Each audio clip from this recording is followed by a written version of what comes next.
Na semana passada, o advogado Pedro Mendes falou sobre a medida provisória 881, que sugere alteração no Estatuto da Terra, a legislação agrária mais antiga ainda em vigor no Brasil. Juristas concordam que o Estatuto precisa ser atualizado, mas do jeito que está sendo proposto pode causar conflitos entre proprietários, arrendatários, parceiros e ao agricultor familiar. Hoje ele volta a tratar desse assunto e pede muita atenção na hora de formular um contrato, por exemplo. O especialista afirma que é preciso entender e especificar em cláusulas a diferença entre os tipos de produtores. Somente assim, os negócios terão maior segurança jurídica. Vamos entender melhor o assunto? Saudações, Pedro Mendes. Saudações a mais um quadro de Direito Agrário, trazendo informações jurídicas, novidades e situações aí que afetam o dia a dia do produtor rural. E no quadro passado nós falamos um pouco sobre uma novidade não tão agradável aí, né, que preocupa os estudiosos do direito, que é a medida provisória da liberdade econômica, a 881 de 2019, e que traz ali algumas alterações sugeridas ao Estatuto da Terra, Lei 4.504 de 64.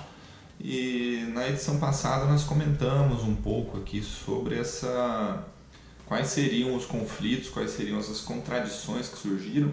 E nessa edição de hoje volto a explicar, volto a trazer um pouco mais sobre essas contradições.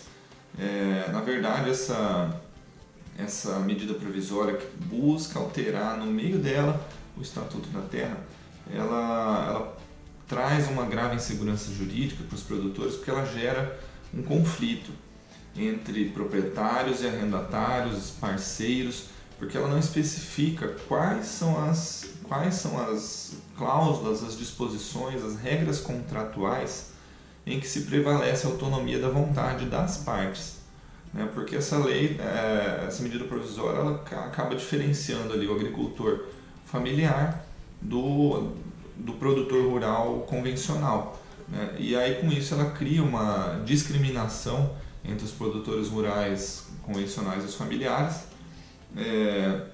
Então ela traz mais incertezas do que soluções e não informa quais são realmente as regras em que se prevalece a autonomia de vontades.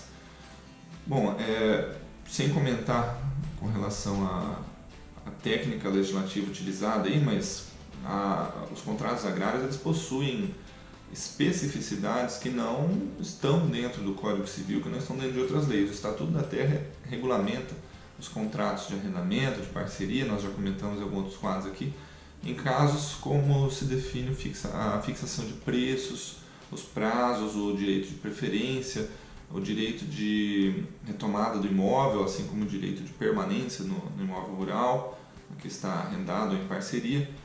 E quando se traz aí uma alteração legislativa com um artigo genérico e que diferencia os produtores rurais familiares, os convencionais, sem dizer qual é a diferenciação, todos acabam saindo perdendo, né? E o efeito prático disso vai ser a restrição do acesso à terra para esses produtores rurais da agricultura familiar, né? Já que não vai ser vantajoso para os produtores rurais convencionais firmar um contrato com estes que são diferentes na legislação, né? Então, com isso vai gerar uma exclusão, né, contratual, social.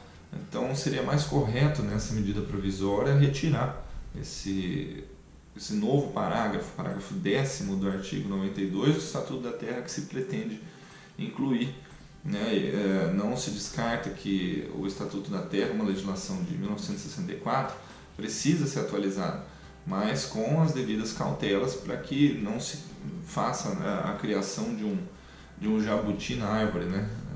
Com essa nova legislação, que ao invés de contribuir com a atualização da lei, ela acaba prejudicando. Então, muita atenção, né? Então, esse é o segundo quadro que nós comentamos aqui sobre a medida provisória da liberdade econômica. Muita atenção com os contratos agrários, com as diferenças que a lei vai acabar estabelecendo entre tipos de produtores, e é necessário que o setor discuta melhor esta medida provisória antes que ela seja convertida numa lei que altere o Estatuto da Terra. Então esse foi o nosso assunto de hoje. Saudações e até a próxima. Até a próxima, Pedro Mendes, grande orientador aí jurídico da pecuária brasileira.